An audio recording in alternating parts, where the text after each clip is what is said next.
pour donner, pour donner son peuple un souvenir visuel de l'importance de la louange avant même l'obtention de la victoire. Paul et Silas se souvenaient de l'histoire de Josaphat le jour où ils se sont retrouvés dans une prison romaine. Écoutez, vers le milieu de la nuit, Paul et Silas priaient et chantaient les louanges de Dieu. Tout à coup, il se produisit un grand tremblement de terre. Les fondations de la prison furent ébranlées. À l'instant même, toutes les portes s'ouvrirent et tous les liens se détachèrent. Remercier Dieu pour les bénédictions qu'il nous a déjà accordées est facile. Encore faut-il le faire. Mais remercier Dieu à l'avance est une preuve de grande foi. Et Dieu honore toujours notre foi. Si vous êtes en proie à des difficultés aujourd'hui, prenez d'abord le temps de le louer, de le remercier de son intervention future. Vous serez entendus. Amen. Ce passage de 2 Chroniques, dans le chapitre 20, c'est un de mes passages préférés dans lequel le Seigneur m'a dirigé. Voyez-vous, le peuple de Dieu est dans la crainte, parce que donc les ennemis sont supérieurs. Alors on va dire qu'ils sont à 3 contre 1. Et donc ils sont dans la crainte, et le roi Josaphat, par l'intermédiaire du prophète, il va consulter l'Éternel. Que faire? Et voilà la solution. Pendant le temps que vous serez en train de louer l'Éternel, eh bien, il va faire que nous, on n'aura pas à combattre. En fait, ce n'est pas par nos propres forces. Nous ne nous battons pas avec nos propres forces. L'Éternel combattra pour vous. Et donc, ils ont mis, donc, on a mis les chantres devant, on a mis les sacrificateurs devant le peuple, qu'ils ont commencé à pousser des cris de louange. Et pendant ce temps-là, Amalek, les ennemis, se sont retournés l'épée l'un contre l'autre.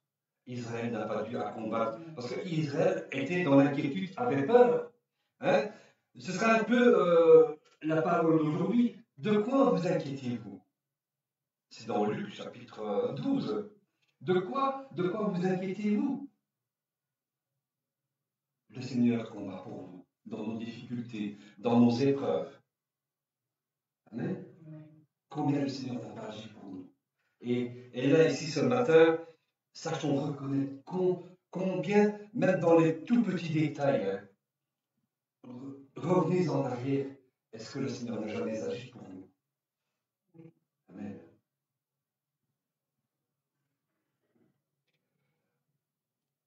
Quand on comprend ce passage-là, il arrive ce qu'il arrive, mais en général, on devient plus fort quand on est au cœur de la bataille. Mais cette bataille, nous, notre arme, l'arme que nous avons, ce n'est pas nous-mêmes d'aller combattre, c'est nous avons la parole de Dieu. Quand le diable a tenté Jésus,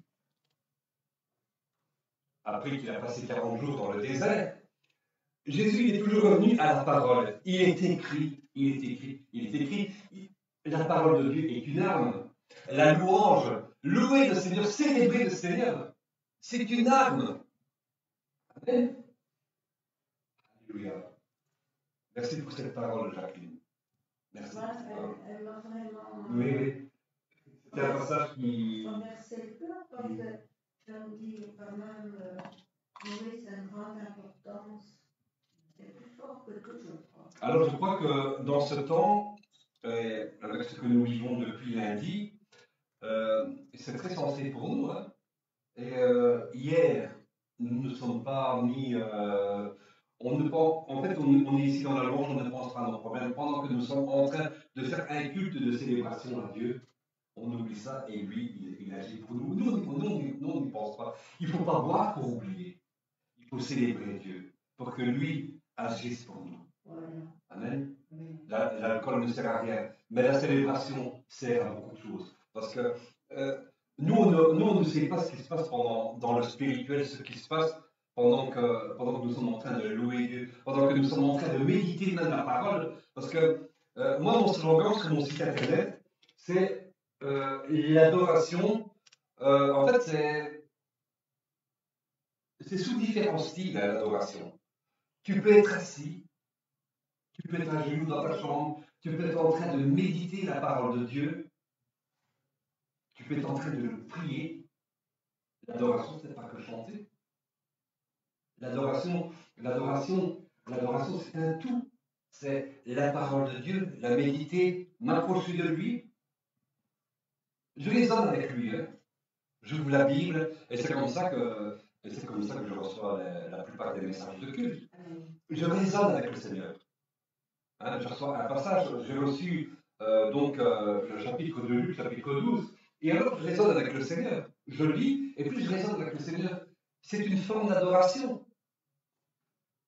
Quand je suis dans la présence de Dieu, quand je suis dans sa parole, c'est une forme d'adoration. Et pendant ce temps-là, lui, il est en train de faire des choses. Il y a, vous voyez un peu cette parole du psalmiste où il dit les ténèbres m'environnaient. Et Dieu est en train d'agir quand les ténèbres nous environnent. Si nous restons dans la lumière, les ténèbres ne t'atteindront pas. Amen. Merci, Jacqueline. On a le feu ce matin. Tu veux prier pour la parole, Angela? Seigneur, je te remets la parole entre tes mains, Seigneur. Que nous soyons attentifs à ta parole, Seigneur, et que rien ne puisse nous échapper, Seigneur, de cette parole, Seigneur, et que l'ennemi ne vienne pas voler, Seigneur, ce que tu m'as donné ce matin encore, Seigneur, cette nourriture spirituelle. Amen. Amen. Amen. Tu veux bien mettre mon téléphone en silencieux? Je veux te le faire aussi en silencieux. Voilà. Voilà, c'est fait.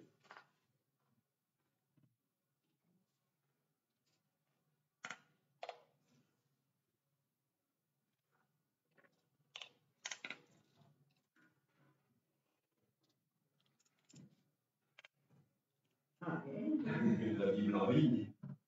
Tu veux que j'allume la lumière? Hein? Ok. Voilà. Ben, passe-le-moi, viens, amène-le-moi. Amène-le-moi, amène-le-moi. Tu le reçois, ce petit livre? Non, je ne le reçois pas. C'est lequel? Et avant de le recevoir, Ouais. je peux écrire un mot pour toi. Ouais, d'accord. J'ai écrit ton Eric. Il y a de bonnes exhortations?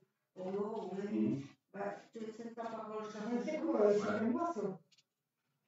Ça vient de Voilà, oui. Et là, il y en a un sur Jacqueline. Ça vient de France. Tu as déjà prié pour la parole? Ok, amen. On va ouvrir la Bible dans l'évangile de Luc, le chapitre 12. J'ai mis sur les papiers, hein, donc vu qu'on est privé de logiciel OpenSong a quelques soucis. Voilà. Et donc on va laisser, donc chaque fois que j'annonce les versets, on va laisser le temps s'il y a des fidèles sur les réseaux sociaux qui nous suivent pour prendre la parole de Dieu, donc aussi. Hein. Vous pouvez aller donc prendre la Bible en ligne aussi, si c'est un peu plus facile pour vous, la Bible en ligne si vous avez Internet.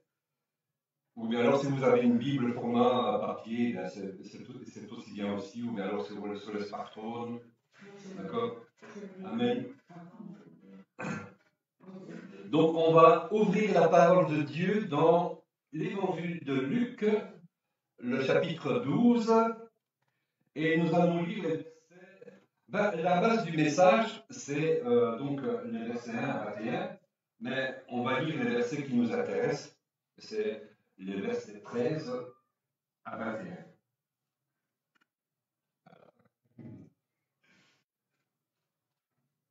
Alors, donc, il est écrit. Quelqu'un dit à Jésus, je vais lire pour introduire, quelqu'un dit à Jésus du milieu de la foule, mais prends-la, parce que je crois qu'elle veut à manger.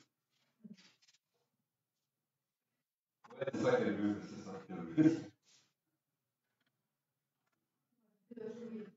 Donc, quelqu'un dit à Jésus du milieu de la foule, Maître, dis à mon frère de partager avec moi notre héritage. Jésus lui répondit, Ô homme, qui m'a établi pour être votre juge ou pour faire vos partages? Puis il leur dit, gardez-vous avec soin de toute avarice, car la vie d'un homme ne dépend pas de ses biens, fut-il dans l'abondance. Il leur dit cette parabole. Les terres d'un homme riche avaient beaucoup rapporté. Et il raisonnait en lui-même, disant, que ferai-je? Car je n'ai pas de place pour serrer ma récolte. Voici, dit-il, ce que je ferai. J'abattrai mes greniers, j'en bâtirai des plus grands, j'y amasserai toute ma récolte et tous mes biens. Et je dirai à mon âme, tu as beaucoup de biens en réserve pour plusieurs années. Repose-toi, mange, bois et réjouis-toi.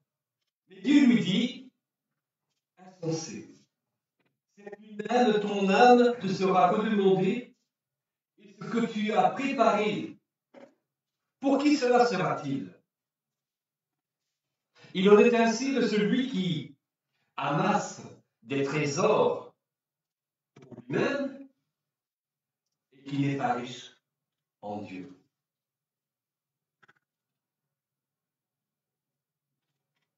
Le riche insensé.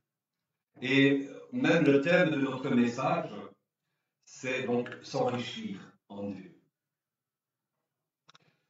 Il était courant que de tels problèmes étaient soumis au rabbin. Quand il était question d'héritage, tout ça, tout comme encore aujourd'hui. Ils sont là comme un juge pour réguler des affaires d'héritage et qui peuvent bien être souvent source de.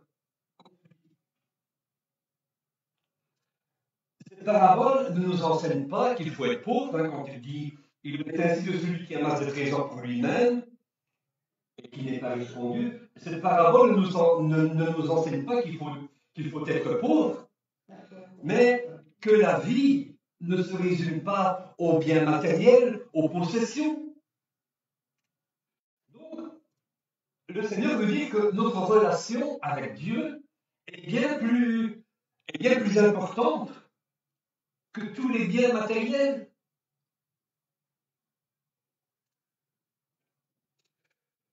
Il nous faut, en fait, Jésus nous montre qu'il nous faut une attitude juste quand on accumule les biens, les richesses.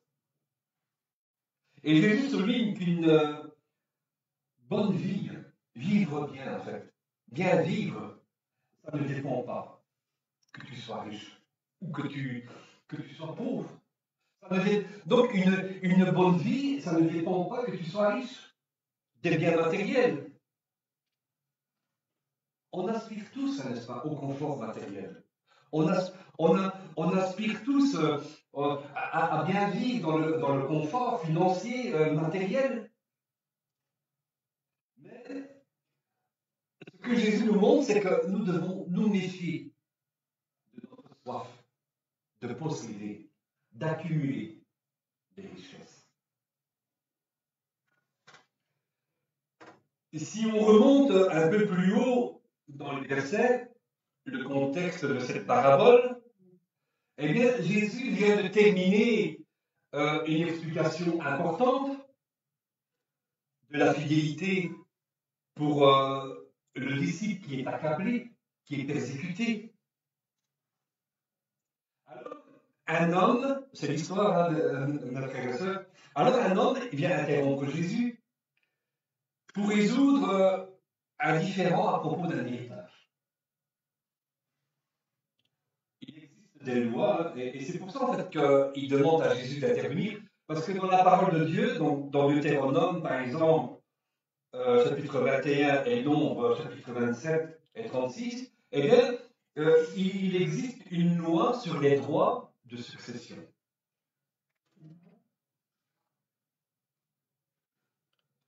Mais cette loi n'explique pas toutes les situations.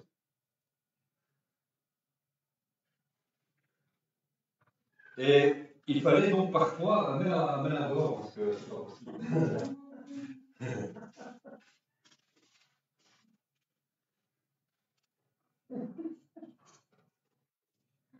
Voilà. Oui. Nos enfants, nos chats. Donc, où en étais-je? Donc, parfois, il y avait des désaccords et il fallait solliciter l'intervention d'un rabbin. Et donc, c'est pour ça que l'homme sollicite Jésus. Voilà, j'ai un problème d'héritage. Que peux-tu faire? Peux-tu m'aider à régler? Peux-tu m'aider à régler ces problèmes d'héritage? Et donc, il invite Jésus parce que ce sont deux frères, hein, il invite Jésus à réconcilier donc, les deux frères qui n'arrivent pas à s'entendre à propos d'un héritage. Il n'est pas dit que l'homme avait été privé de la part de son héritage, mais le texte nous montre que l'homme qui interpelle Jésus, eh bien, il voulait une part plus importante et équitable de l'héritage. Par exemple, leur frère en avait peut-être pris plus, mais c'est un peu logique que normalement ce soit moitié-moitié. Mais l'autre frère en avait peut-être pris plus, et donc l'homme sollicite Jésus pour régler ce conflit, pardon, et donc que la part d'héritage soit plus équitable entre les deux. L'homme voulait, semble-t-il, hein, utiliser le pouvoir moral, parce que Jésus a de la puissance. Hein. Quand par exemple, quand il voit ce garçon qui est possédé par des démons, euh, il dit aux démons qu'ils partent dans les pourceaux. Il dit sors. L'homme utilise le pouvoir moral de Jésus pour régler un avantage matériel. Jésus enseigne sur la fidélité à Dieu. Il est interrompu par cet homme qui souhaite régler un litige d'héritage, donc de biens matériels, financiers. Combien d'entre nous, le dimanche matin, nous rendons culte, nous nous rendons à l'église, et nous avons cette soif d'entendre. C'est vrai, par expérience, nous avons cette soif d'entendre le serviteur qui vous parle. Il va vous dire, vous avez cette soif d'entendre ceci. Mon frère, ma soeur, bientôt tes problèmes financiers seront résolus. Dieu envoie la main financière sur ta vie. Ça, je ne dis pas. Non, mais les serviteurs de Dieu le font. Combien d'entre nous avons cette sorte d'entendre ces paroles quand nous sommes accablés par les difficultés de la vie? Nous vivons dans la pauvreté, nous n'avons pas entendu réussite que l'un ou l'autre. Par cette parabole, hein, Jésus veut nous mettre en garde contre de tels sentiments. Que recherches-tu quand tu t'approches de Dieu? Que recherches-tu quand tu t'approches de Dieu? Ou quand tu vas de réunion en réunion, de convention en convention, que recherches-tu? Est-ce que c'est pour avoir une réponse? Ah, mon frère, ma soeur, Dieu va te bénir, Dieu va résoudre tes problèmes financiers. Au verset 15 de ce chapitre, tu veux le lire? Oui. Quelqu'un me le lit? Au verset 15 de ce chapitre donc, de Luc. Jésus dit, bien Jésus, gardez-vous avec soin de toute avarice, car la vie d'un homme ne dépend pas de ses biens, fut-il dans l'abondance. L'homme vit dans l'abondance, mais il dit la vie d'un homme ne dépend pas de ses biens. Non. Il a amassé des biens. Mais est-ce que ça suffit à la fin? Avarice, en grec. On fait un peu de grec. Amen. Pléoexia, en grec. C'est-à-dire, c'est le désir d'avoir plus. Toujours plus. Accumuler des possessions matérielles. Toujours plus que ce que l'on a. Combien d'êtres étalent devant nos yeux? Oh, donc leur bien comme étant des soi-disant sources de bénédiction, Vois mon frère, ma soeur, comment Dieu m'a béni. Par cette grosse berline, par cette grosse voiture, par cette belle maison. Je vis dans l'abondance. Tu veux le secret de mes bénédictions? Alors on va faire des cours. Et donc, on donne la soif. On donne la soif aux fidèles de chercher ces choses, et c'est vrai. Et ça, c'est l'évangile de prospérité. On donne la soif aux fidèles de rechercher ces choses, posséder les biens matériels, les déclarer à haute voix pour qu'elles arrivent. Mais hélas, bien souvent, hein, reconnaissez-le, beaucoup sont déçus à la fin. À la fin de sa vie, hein, le Seigneur demande aux fidèles, que cherchais-tu de plus que moi? Que cherchais-tu de plus que moi? La requête de l'homme laisse à deviner que sa demande, pour régler ce litige, n'est pas anodine. Pour que Jésus réponde de la sorte, Jésus lui répond par une parabole. Il était probablement cupide. Et c'est dans cet état d'esprit qu'il demande l'intervention de Jésus. Le Seigneur nous connaît. Plus que toi, le Seigneur te connaît plus que moi. Le Seigneur connaît nos pensées. Il sait tout. On ne sait rien lui cacher. Il sait tout. Il sait ce que nous cachons aux hommes. Quelles sont nos intentions? Au verset 2 du chapitre 12 au verset 2 et 3 du chapitre 12 de l'évangile de Luc. Qui veut le lire? Jésus dit, il n'y a rien de caché qui ne doive être découvert, ni de secret qui ne doivent être connu. C'est pourquoi tout ce que vous aurez dit dans les ténèbres sera entendu dans la lumière. Et ce que vous aurez dit à l'oreille dans les chambres sera prêché sous les toits. Le Seigneur me connaît plus que toi. Le Seigneur connaît plus que toi mes intentions, ce que j'ai de caché. Quels sont mes sentiments? Pourquoi je m'approche de lui? Jésus nous met en garde contre l'avarice. Il nous met en garde contre la soif de posséder. L'histoire de cet homme dans la parabole, il amasse. Il doit même abattre des greniers et il veut en faire des plus grands pour contenir tous ces biens. Mais au final, la parabole nous montre que l'homme meurt sans... Donc l'homme meurt avant d'avoir joui de ses biens. Il n'en a pas profité. Il voulait toujours plus. Il en voulait toujours plus. Qu'en a-t-il fait? En a-t-il profité? C'est ce que la parabole nous raconte. L'avarice est l'un des mots dans le cœur de l'homme. Rechercher les possessions matérielles, rechercher les biens.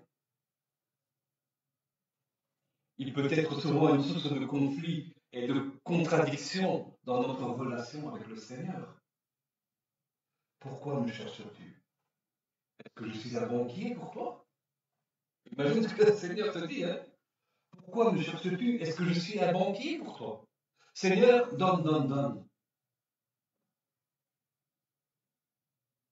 Cette histoire, c'est un fermier. Elle expose la folie. Elle expose la folie d'un homme dont les pensées sont invariablement nourries par des motivations matérielles et charnelles. C'est-à-dire qu'elles ne sont pas spirituelles, ces motivations. Elles sont matérielles, elles sont charnelles, elles ne sont pas spirituelles. Quand notre motivation de nous approcher de Dieu est matérielle, nous avons un sérieux problème. Si nous nous approchons de Dieu en vue de... J'espère que le Seigneur va me donner une belle maison, j'espère que le Seigneur va me donner une belle voiture, j'espère que notre motivation est de chercher la bénédiction matérielle. Nous avons un sérieux problème. Amen. Les affaires de ce fermier, donc, c'est une belle histoire. les affaires de ce fermier vont très bien. Il a une année riche, abondante dans la récolte. Il y a eu une magnifique saison. Les silos qu'il possède sont pleins à craquer. De sorte qu'il ne sait plus où mettre les céréales qu'il a en trop. Et au lieu d'écouler sur le marché les céréales qu'il possède, en trop, eh bien, qu'est-ce qu'il va faire? Il décide d'abattre des greniers, d'en faire des plus grands, ou agrandir ses granges. Il préfère donc, pour les stocker dedans, il préfère attendre le bon moment. Peut-être veut-il attendre que le prix du marché augmente pour revendre les céréales, pour qu'il y ait un profit. Pour quelqu'un qui est expérimenté dans la finance, eh bien, il va dire que cet homme, en fait, c'est un homme prudent. Il réfléchit. Son comportement semble tout à fait raisonnable. Il possède déjà tout, cet homme. Il a même le surplus. Mais il ne veut pas vendre le surplus au rabais. Ça va me rapporter encore plus d'argent. Mais je vais attendre le bon moment pour le faire écouler sur le marché. Quand le prix du marché va augmenter. Quand il sera favorable pour moi. Il ne veut pas écouler à rabais, sa marchandise. Et il se dit même qu'il pourrait se reposer et vivre de ses biens durant sa retraite. Rien ne l'oblige à vendre, en fait. Voyons peut-être son âge. Rien ne l'oblige à vendre. La force de cette parabole, eh bien, réside dans le fait que le comportement de cet homme est tout à fait raisonnable, c'est logique, il est réfléchi. Il a amassé pour son futur. Il a amassé pour sa retraite. Quel futur, pour quel futur qu'il a amassé?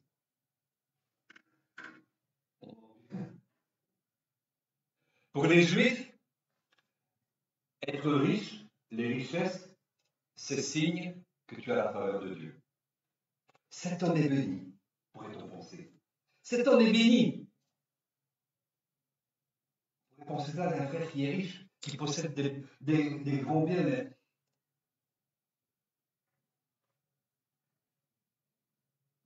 il est riche, c'est un homme réfléchi. Il connaît la finance, il connaît le prix du marché. C'est vrai que rien n'est dit sur l'attitude de cet homme, ce qu'il a obtenu. En fait, il a obtenu légalement. Il a travaillé.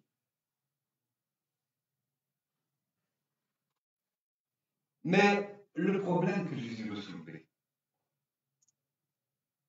parce que c'est une parabole qui peut parler de nous, de nos motivations.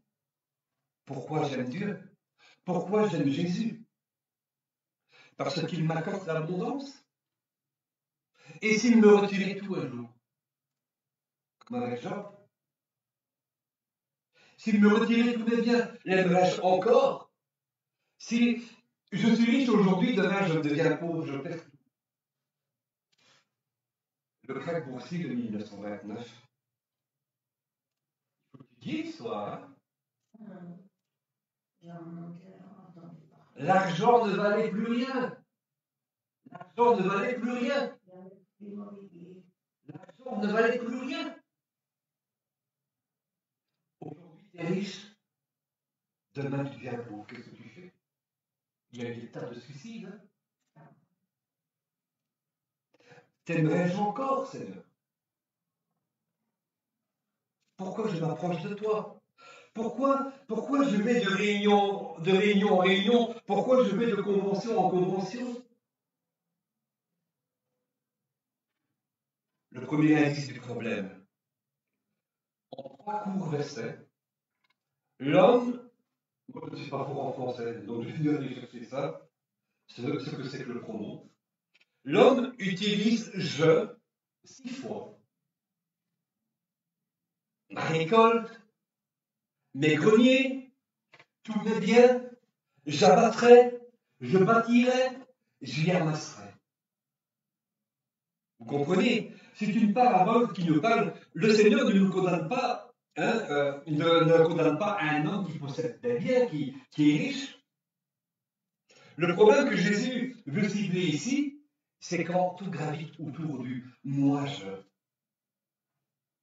La façon de s'exprimer de cet homme est trahit une pensée égocentrique. Il est trop absorbé par ses intérêts, par ses intérêts personnels. Il n'a ni estime. À qui doit-il la reconnaissance de son abondance? Il n'a ni estime, ni reconnaissance de la providence que Dieu lui fait.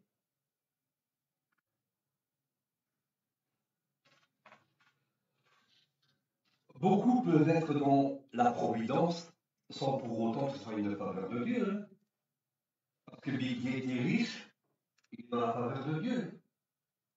Parce que le patron d'Amazon est très riche, il se permet même de faire des voyages dans l'espace de quelques secondes. Parce qu'il est très riche, cela veut dire qu'il a des faveurs de Dieu. Beaucoup peuvent être dans la providence sans pour autant qu'elle soit qu'une faveur de Dieu. Et bien que nous pourrions ressentir, oui, ce n'est pas la faveur de Dieu, en fait. Il n'y a pas la faveur de Dieu. Eh bien, nous envions ce que ces hommes ont. On voudrait être riche comme eux. Toi, je sais, ma soeur, tu n'es pas comme ça. Ils amassent tant jusqu'à ce que ne plus savoir qu'en faire. Bill Gates, je vais en revenir à lui, le concepteur de Microsoft. Je reviendrai sur son histoire après. Il a investi dans la recherche pour aider l'Afrique dans la lutte contre des maladies comme Ebola entre 2014 et 2016. L'Afrique qui vivait, et je pense que c'était au Nigeria, il y a eu une forte épidémie d'Ebola. Les gens arrivaient dans les, comment ça s'appelle, dans les dispensaires. Quelques heures après, ils mouraient. Il y avait une épidémie d'Ebola. C'est bien qu'il ait investi dans la recherche médicale pour l'Afrique. Mais la question, qu'en est-il de Seigneur Jésus? L'a-t-il fait? L'a-t-il fait parce que c'est le Seigneur Jésus qui lui a demandé? Dieu seul connaît le cœur de Bill Gates. Revenons à cette parabole qui nous révèle que cet homme, hein, c'est comme ces riches, ils ont des surplus. Cet homme n'a jamais pensé à utiliser ses surplus pour le bien des autres, pour les démunis. Il n'y a pas de mal de se réjouir quand on est riche de ses richesses, de se reposer. Mais nous faisons une erreur quand nous rapportons tout à nous-mêmes. La Bible dit que Dieu est la source de toutes les richesses. Le non-croyant n'en est pas moins affecté. Dieu fait pleuvoir ou Dieu fait lever sur le soleil, sur le gentil comme sur le méchant.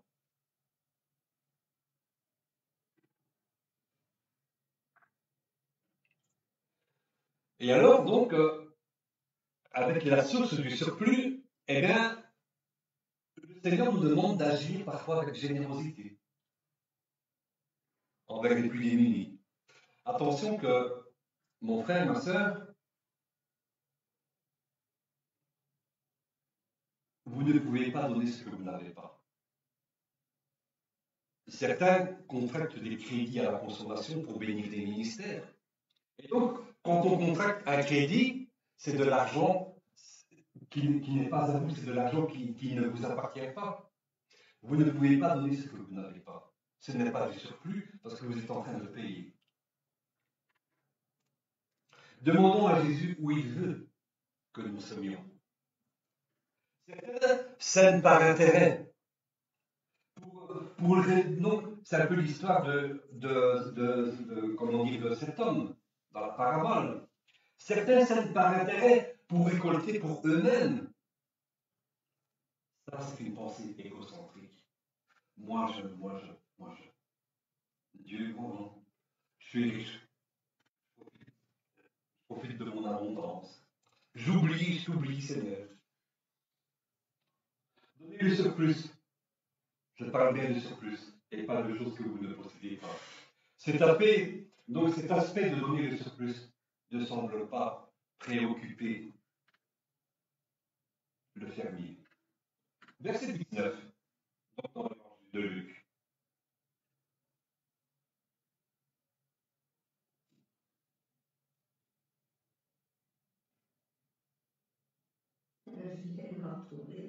Ouais.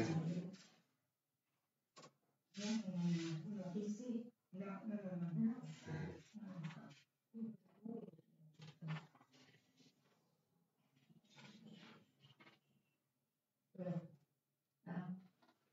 Et je dirai à mon âme, tu as beaucoup de biens en réserve pour plusieurs années.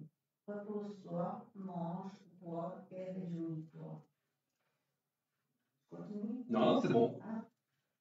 Ici, l'abondance de ses biens ne l'empêche pas d'avoir une pensée pour son âme. Mon âme qui a beaucoup de biens en réserve pour plusieurs années, repose-toi, mange, bois, réjouis-toi. Après tout, il peut se dire qu'il serait stupide de travailler encore si dur, de ne pas profiter. Mon compte en banque est bien garni. Je n'ai plus à me soucier de mon futur. Maintenant, je peux me reposer, je peux jouir de la vie. Cet homme a passé sa vie à s'amasser, à remplir ses granges, à remplir ses greniers de céréales pour lui-même, en fin de compte. Il a travaillé si dur toute une vie. Que peut-on reprocher à quelqu'un qui a travaillé si dur toute une vie pour sa retraite? Rien. Que peut-on reprocher à un homme qui a travaillé si dur, qui a économisé pour sa retraite et d'en jouir après, donc jusqu'à la fin de ses jours? Rien à lui reprocher. Il mérite le repos. Quelqu'un qui a travaillé donc toute sa vie mérite le repos. Hein? Et la joie de ce que ses mains ont pourvu. Mais ce que nous montre Jésus, cet homme n'avait qu'une idée, n'avait qu'une pensée terrestre. Il n'avait pas de perspective sur l'éternité. Il n'avait pas de perspective céleste sur l'éternité. Il pensait avoir sécurisé son avenir par l'accumulation de ses biens matériels. Il n'a pas eu la moindre pensée pour celui qui peut sauver son âme, Jésus. Il n'a pas pensé à l'après sa vie. Il s'est attaché à tous ses biens qu'il a pu accumuler. Il n'a pensé qu'à lui. Il croit pouvoir profiter, se reposer avec tout ce qu'il a accumulé. Mais lisons les versets 20 et 21, donc de Luc chapitre 12. Tu veux lire? Tu lui dis, insensé, cette nuit même ton âme te sera redemandée, et ce que tu as préparé, qui sera-t-il? Il en est ainsi de celui qui amasse ses trésors pour lui-même et n'est pas riche pour Dieu. Il lui a dit, insensé, cette nuit même, quand il a dit, je dirais mon âme qui a beaucoup de biens de réserve, tu as beaucoup de biens en réserve pour plusieurs années, il dit à son âme, repose-toi, mange, bois, réjouis-toi. Et le Seigneur dit, insensé, cette nuit même, ton âme sera redemandée. Alors, il est plus facile à un chameau de passer. Oui, ça, on verra. Non, c'est pour l'après, ça. C'est pour l'après. Non. Dieu condamne le fermier pour avoir tracé son avenir en ne se souciant que de ce qui est pour son corps, manger, boire, se reposer, mais pour ce temps seulement de la vie terrestre, il n'a pas pensé à l'après. Il n'a rien préparé en ce qui concerne son avenir éternel. Eh bien, Dieu lui dit, c'est insensé. C'est insensé. Quand nous cherchons les biens, et puis que nous mettons Dieu de côté, que nous pensons à cette vie terrestre seulement, mais pas à l'après. C'est insensé.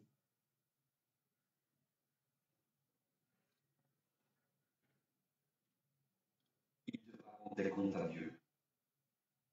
Comme je vous l'ai dit, avant, la morale de ce monde, c'est un homme qui est prudent, c'est un homme qui est réfléchi, à qui nous avons affaire. Mais sur le plan spirituel, est-il réfléchi? Il n'est pas réfléchi. C'est tout le contraire. On va dire, il est coupable, c'est une folie, c'est une folie spirituelle. Il est coupable de folie spirituelle, de n'avoir pensé qu'à sa vie terrestre, mais qu'il n'ait pas pensé à un futur spirituel, à un futur d'éternité. Il pouvait préparer son avenir terrestre, mais il a oublié son avenir éternel, pardon. En grec, le mot insensé, c'est aphron. Donc, si nous, on va le constituer en deux parties, A et phron. Donc, on va dire A. A, la lettre alpha, a un sens négatif. Négatif, ça veut dire sans.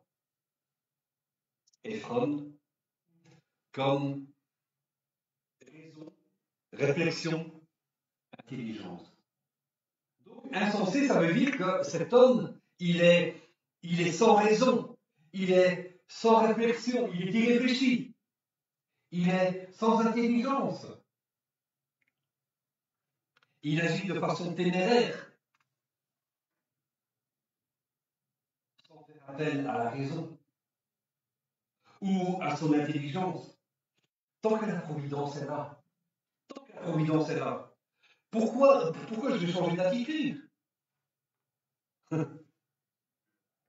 Ce n'est pas pour rien que donc Jésus dit, et là tu m'as pris les devants, dans l'évangile de Luc, le chapitre 18, le verset 25, ce n'est pas pour rien que Jésus dit ceci. Hein.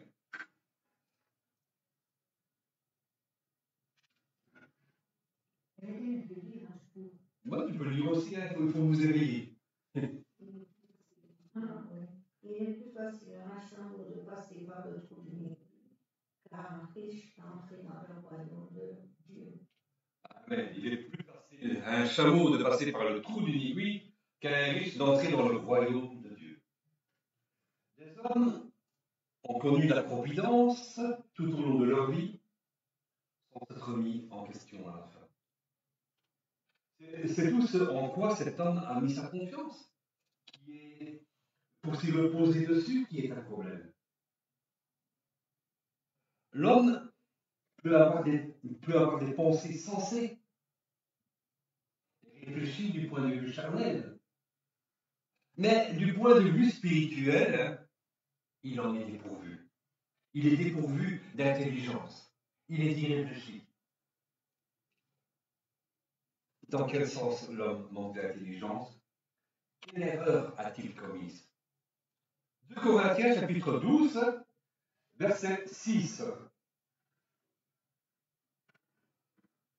Tu peux le lire. Si je voulais me glorifier, je ne serais pas un insensé, car je dirais la vérité. Mais je m'en abstiens, afin que personne n'ait à mon sujet une opinion supérieure à ce qu'il voit en moi, ou à ce qu'il entend de moi. Une autre version dit « Je ne veux pas me vanter. Mais si je devais le faire, je ne serais pas un insensé. » Quand Paul dit qu'il ne serait pas un insensé, s'il ne pouvait se vanter. Ici, Paul parle de richesses spirituelles qu'il a accumulées. Il n'est pas insensé de se vanter de nos richesses spirituelles. Mais Paul me fait référence ici à ses rivaux, qui eux avaient des idées faussement donc exagérées de leur propre personne. Telles que finalement ils n'étaient plus dans la réalité. Je suis béni, je vis dans l'abondance. C'est la vérité, hein? Mais je m'abstiens de m'en vanter. Afin, dit Paul, afin que personne n'ait une haute opinion de ma personne, n'ait à mon sujet, une opinion supérieure à ce qu'il voit en moi. On peut se tromper, hein? Certains peuvent parler jalousement de vous quand ils voient votre bénédiction. Nous devons rester humbles. Amen.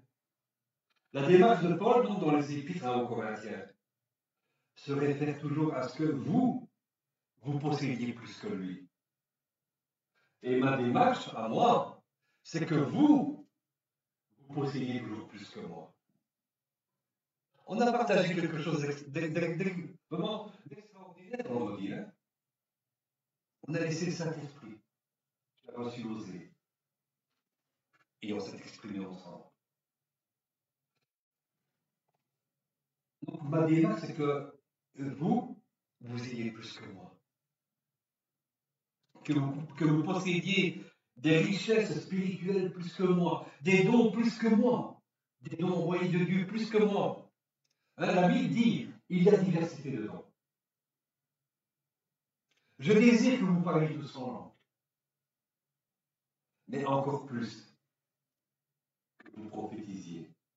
Donc, Paul ne déclare pas que la prophétie n'est que pour une élite qui a fait une école ou quoi, mais sa démarche, il veut que nous nous approchions plus de Dieu pour recevoir autant que lui. Pourquoi jalouser mon frère, ma sœur, qui ont de tels dons? Moi, je veux que vous ayez encore plus que moi, que vous ayez ces richesses encore plus que moi. Le don par excellence, le don de prophétie, le don par excellence, parce que c'est par ce moyen que Dieu veut communiquer son message. Nous vivons avec les richesses du ciel. Pour qui? Pour nous-mêmes ou pour les autres?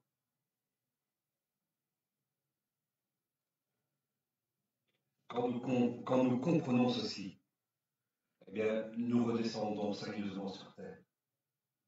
Nous n'avons pas les richesses spirituelles pour nous-mêmes, mais nous recevons ces richesses spirituelles aussi pour les autres.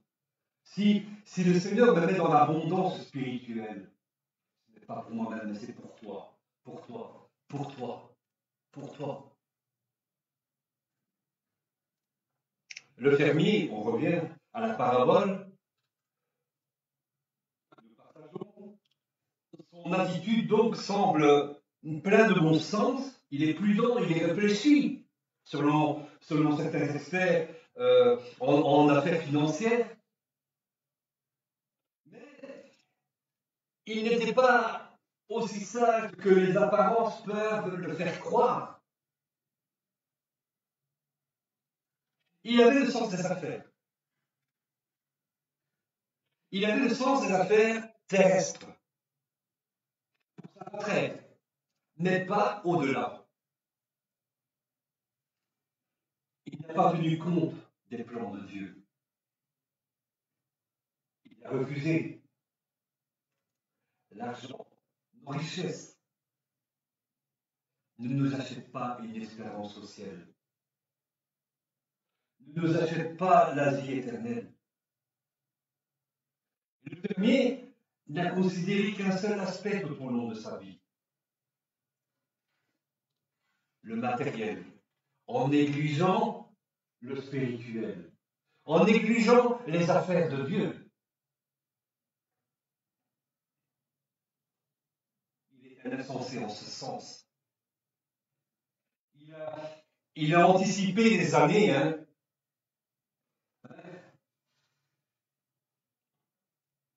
Il a amassé, il a anticipé quelques années, une poignée d'années.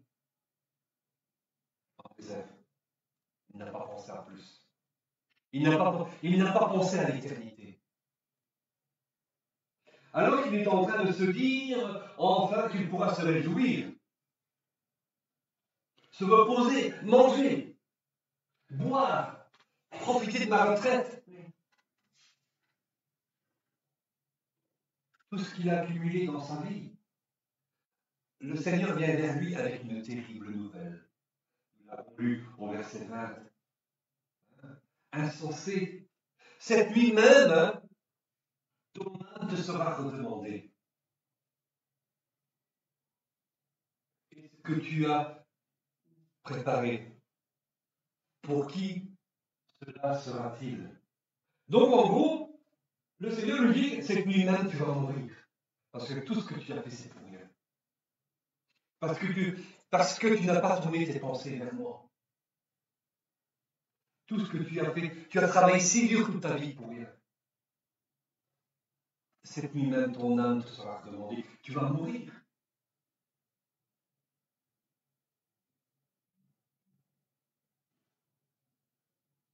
Mais imaginons que cet homme, quand le Seigneur vient lui annoncer cette annonce, cette nuit même tu mourras, il aurait pu se remettre en question. Ça, on peut se le dire. Comme le roi Osias, quand Ésaïe vient lui annoncer qu'il devait prendre ses dispositions parce qu'il allait mourir. Mais qu'est-ce qu'il a fait, Osias? Il a prié le Seigneur. Il lui a demandé de se rappeler de ces années, donc là où il avait été intègre. Et le Seigneur s'est souvenu. Mais l'homme, ici, ne se remet pas en question. C'est un peu la pensée charnelle humaine. C'est censé de profiter de la vie tant qu'on est jeune. Ecclésiaste dit, par exemple, au chapitre 11, verset 9, Ecclésiaste. Il nous dit, dis, jeune homme, réjouis-toi dans ta jeunesse. Livre ton cœur à la joie pendant les jours de ta jeunesse. Marche dans les voies de ton cœur et selon les regards de tes yeux. Mais sache que pour tout cela, Dieu t'appellera en jugement. Tu peux profiter de ta jeunesse, hein? Mais seulement tu ne dois pas oublier quelqu'un. Voilà. On peut avoir des loisirs. Être disciple de Jésus-Christ, ce n'est pas vivre cloîtré comme un prisonnier. Tu peux profiter de ta jeunesse, mais n'oublie pas le Seigneur ton Dieu. N'oublie pas Jésus dans ta vie. On peut vivre heureux, hein, tout en étant disciple de Jésus-Christ. On n'est pas privé. Hein? Suivre Jésus, hein, bon, c'est pour les vieux. Toi qui as, tu vas te dire ceci, suivre Jésus, c'est pour les vieux. Toi qui as 20 ou 35 ans. Hein? Laisse-moi faire, Seigneur. Laisse-moi faire ce que je veux de ma jeunesse. Tu le dis d'ailleurs dans l'Ecclésiaste. Et je viendrai, peut-être, vers toi à ma retraite. Et ça, c'est l'histoire de l'homme insensé. Hein, donc, je viendrai peut-être vers toi, peut-être, hein, à ma retraite. Mais seulement,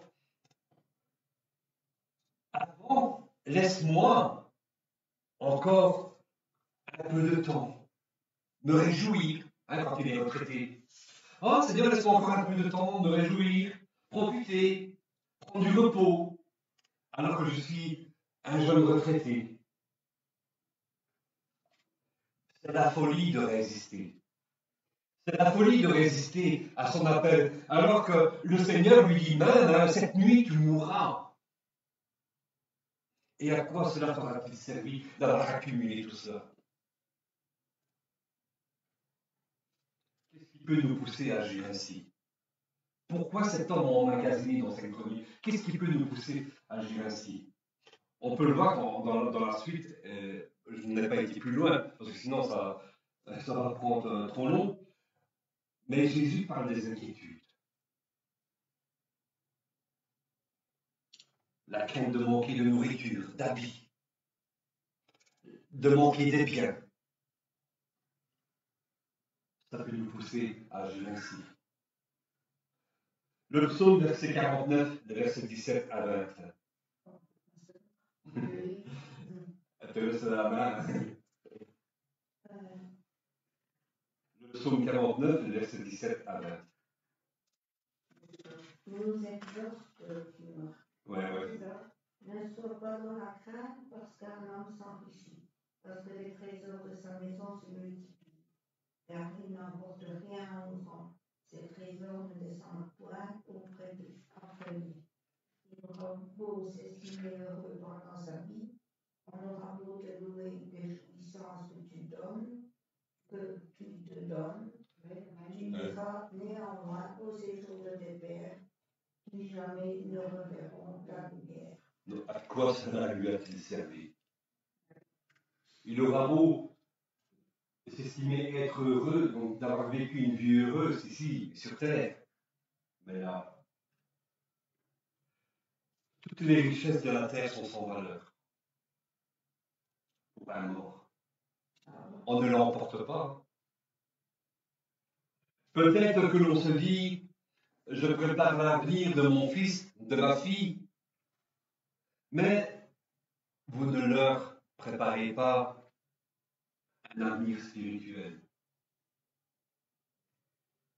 Tout comme vous ne l'avez pas préparé pour vous. Vous n'avez qu'enseigné que des valeurs morales de ce monde, mais aucune valeur spirituelle et céleste. Je veux encore mettre en avant les actions de ces hommes infortunés. Je parlais de Bill Gates, mais je peux parler autant d'autres. Ils s'investissent dans la recherche, font des dons phénoménaux vers des firmes en millions d'euros, en millions de dollars, vers des firmes pharmaceutiques, pour la recherche, contre la lutte contre la pauvreté, etc. Il semble qu'ils font du bien. C'est bien leur geste. Ils font de bonnes actions. Mais un riche, quand il donne à des grosses firmes, quand ils envoient des dons, ils ne le font pas sans raison. Ils réfléchissent. Ils savent que ce qu'ils donnent, ils ont des intérêts derrière. Un impact derrière. C'est-à-dire des réductions d'impôts. Ils ne donnent pas sans raison. Oui, ils font de bonnes actions. C'est magnifique. Mais parfois, je sais que je vais m'empresser de donner la source du don que j'ai fait aux impôts. Toi, c'est rien, ma soeur. Mais ces hommes-là qui donnent en millions de dollars, ils ne donnent pas sans raison. Ils sont faire du bien. Certains ne le font pas sans qu'il y ait un intérêt derrière. Ils semblent gagner le monde. Mais Jésus dit dans l'évangile de Matthieu, chapitre 16, verset 26. Et que servirait-il à un homme de gagner tout le monde s'il perdait son âme? Que servirait-il à un homme de gagner tout le monde s'il perdait son âme? Tu peux faire autant de bonnes actions que tu veux. Mais si tu n'as pas Dieu avec toi, si tu oublies le Seigneur, à quoi cela aura-t-il servi? À rien du tout. Bien que le fermier n'y a pas pensé du tout. Le faire, donner des dons ne t'achète. En fait, c'est ça que je veux dire.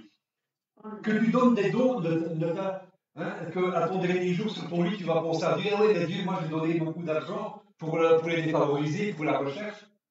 Ah oui, mais c'est là maintenant que tu y penses. On n'achète pas Dieu. On n'achète pas le Seigneur avec nos biens matériels. En fait, le Seigneur, lui, il veut que. Donc cet homme a oublié une chose dans sa vie. Il a oublié de chercher des trésors dans le ciel. Il a oublié de rechercher les richesses spirituelles. Il aurait appris bien des choses sur le partage. Il aurait donné de son surplus à des gens qui en avaient besoin. Le surplus, il n'en avait peut-être pas besoin.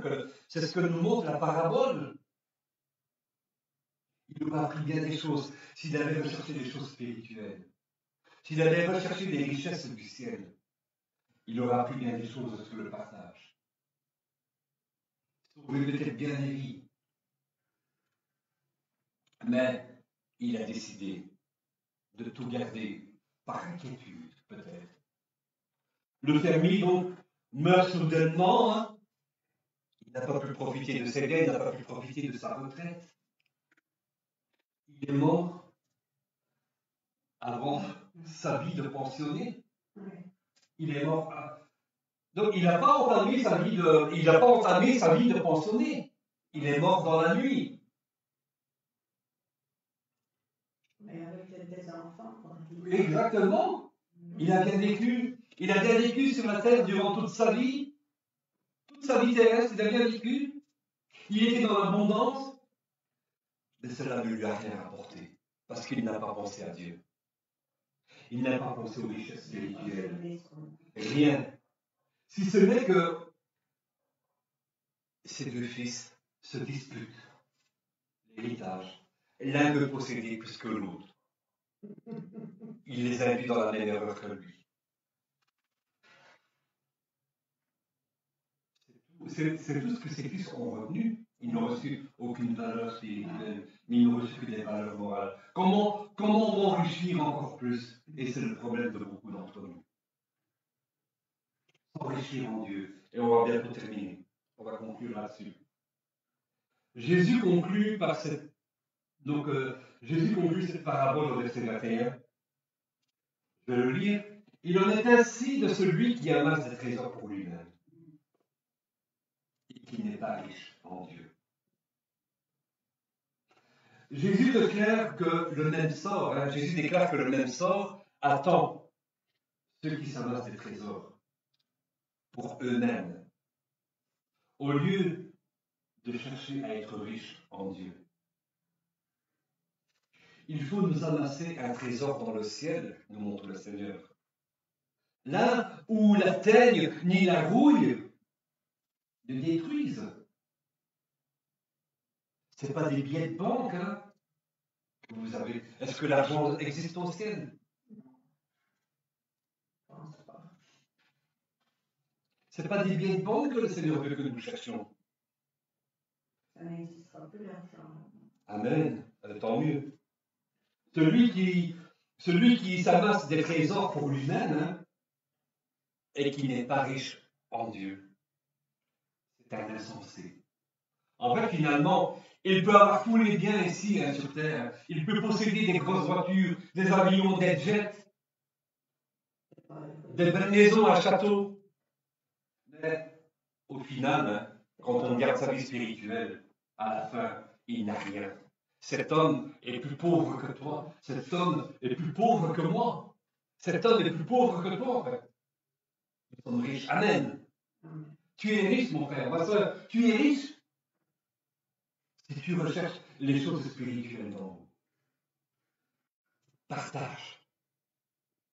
Et toi-même communique ceci aux autres. Le Seigneur m'a donné de l'abondance en bénédiction spirituelle. Et je veux que toi, mon frère, ma soeur, en face de moi, que tu sois aussi riche que moi. C'est-à-dire que nous devons pousser, mon frère, ma soeur. Mais je veux que tu aies plus que moi. Amen, alléluia. Amassez-vous un trésor dans les cieux, nous dit le verset 33 de l'évangile de Luc.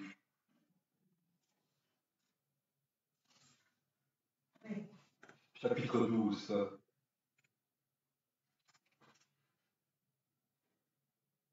Vendez ce que vous possédez. Tu l'as vu? Ouais, vas-y, dis-le.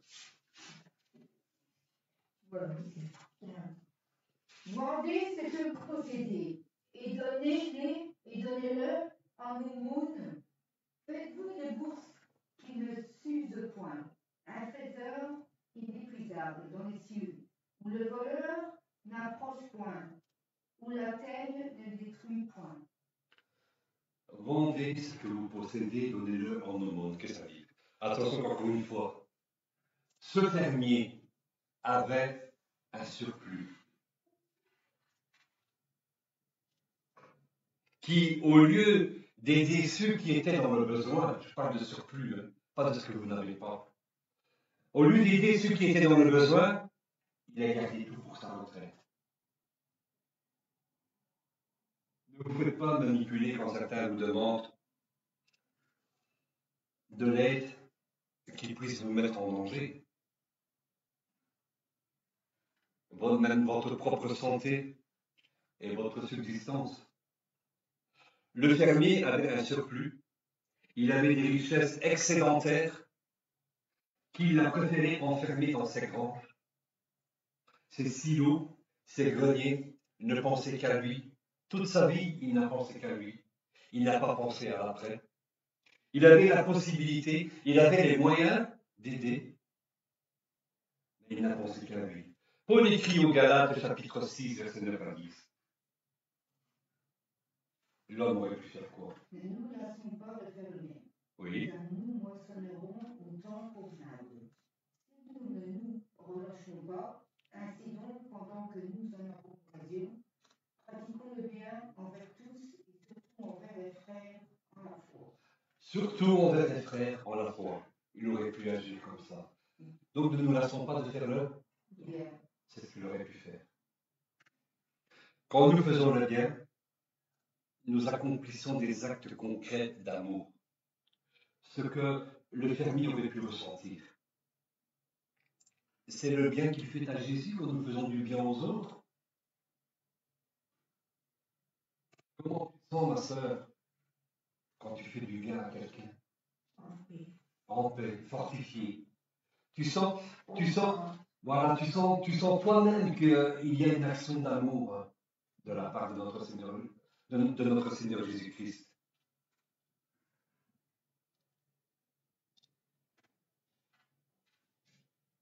Quand nous faisons du bien, il y a, en fait, dans cette histoire, quand nous faisons du bien, il y a la perspective d'éternité qui se dessine. Quand nous agissons par amour, donc la perspective d'éternité, le Seigneur voit nos actes. En quoi, imaginez, en quoi Dieu t'a enrichi? Et pourquoi l'a-t-il fait? Je ne suis pas riche matériellement, mais je suis riche en d'autres matières, en d'autres choses. Et pourquoi l'a-t-il fait? Vous n'êtes pas riche matériellement, financièrement, mais Dieu vous a enrichi d'une manière spirituelle.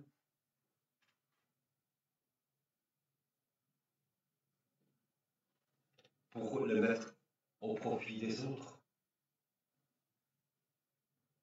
Pendant que nous en avons encore l'occasion, nous dit Galates, ne nous lassons pas de faire le bien. Pendant que nous en avons encore l'occasion, cet homme-là, il était trop tard. Parce qu'il n'a pensé qu'à lui.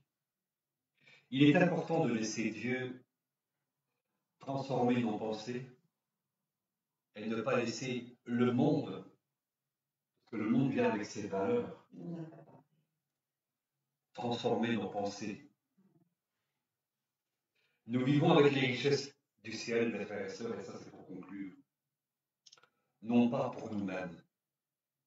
Si nous vivons avec les richesses du ciel, si Dieu nous accorde de l'abondance, c'est aussi pour les autres. Amen. Amen. Les bénédictions et les richesses que nous recherchons avant tout sont spirituelles. Matthieu 6,33 dit par exemple, recherchez premièrement le royaume de Dieu. Et toutes choses vous seront données en plus. Amen. Alors, soyez bénis.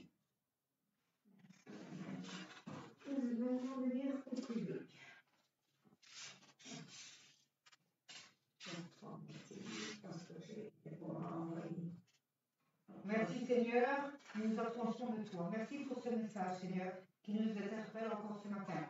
Merci parce que nous nous réjouissons chaque jour, Seigneur, à ta parole, Seigneur, à ton écoute, Seigneur, et à nos devoirs, Seigneur, parce que nous voulons, Seigneur, t'obéir chaque jour, Seigneur, et avancer, Seigneur, dans la vie, Seigneur. Afin, Seigneur, nous laisser, Seigneur, séduire, Seigneur, par les choses qui ont été dites, Seigneur, ce matin, Seigneur. Mais nous voulons être à 100%, Seigneur, et t'appartenir à toi, Seigneur. Et pas être, Seigneur, dirigé par des choses, Seigneur, qui ne nous apporteront rien de bien dans la vie, Seigneur. Nous voulons juste, Seigneur, ce que tu nous donnes, Seigneur. Et pas le surplus, Seigneur, des choses inutiles, Seigneur. Nous ne voulons pas, Seigneur. Nous voulons simplement te demander, Seigneur, de nous donner nos besoins, Seigneur, de chaque jour, Seigneur. Et selon ta volonté, Seigneur. Nous ne voulons pas être gourmands, Seigneur. Parce que tu dis, Seigneur, que le surplus, Seigneur, ne nous servira à rien, Seigneur. Et tu veux simplement, Seigneur, qu'on te suive, Seigneur, qu'on tienne ta main, Seigneur. Et qu'on vraiment te suive, Seigneur, dans la parole, dans la vie de tous les jours, Seigneur, et qu'on s'accroche vraiment à toi. Le plus important, c'est l'obéissance, de s'accrocher à toi et de poser notre regard sur toi, Seigneur. Amen. Seigneur, nous voulons encore te louer, Seigneur, pour la semaine qui va arriver, Seigneur. Sois toujours à nos côtés, Seigneur. Protège-nous, Seigneur. Et dirige-nous par droit toujours à faire du bien autour de nous, Seigneur. Amen. Oui. Qu'on ne soit pas distrait par les mauvaises choses, Seigneur, qui sont et qui nous entourent dans la vie, Seigneur. Amen. Nous voulons avoir toujours les yeux fixés sur toi, Seigneur. Amen. Même si nous avait de trébucher, Seigneur, nous ne voulons pas non plus être influencés, Seigneur, par des personnes ou des choses à la télévision, Seigneur. Nous voulons simplement avoir des regards fixés sur toi. Merci, Seigneur, pour la semaine qui va arriver, Seigneur. Merci pour nos familles, Seigneur, parce que nous prions chaque jour. Merci pour les besoins, Seigneur, que nous te demandons chaque jour, Seigneur. Que tu sois nous encore cet après-midi et la semaine prochaine. Je te remercie tout entre tes mains, ton vie, Seigneur. Notre conduite, Seigneur. Toi seul, Seigneur, fais justice, Seigneur. Nous ne pouvons pas la faire, Seigneur. C'est toi qui le fais, Seigneur. C'est toi qui juge, Seigneur. Merci, Seigneur, aussi de travailler nos pensées, Seigneur. Que ce soit bon nos pensées, Amen. Seigneur. Oh, que tu sois loué, Seigneur, à perpétuité. Amen. Amen. Amen. Ah, soyez bénis, on se retrouve la semaine prochaine pour un nouveau culte. Soyez bénis.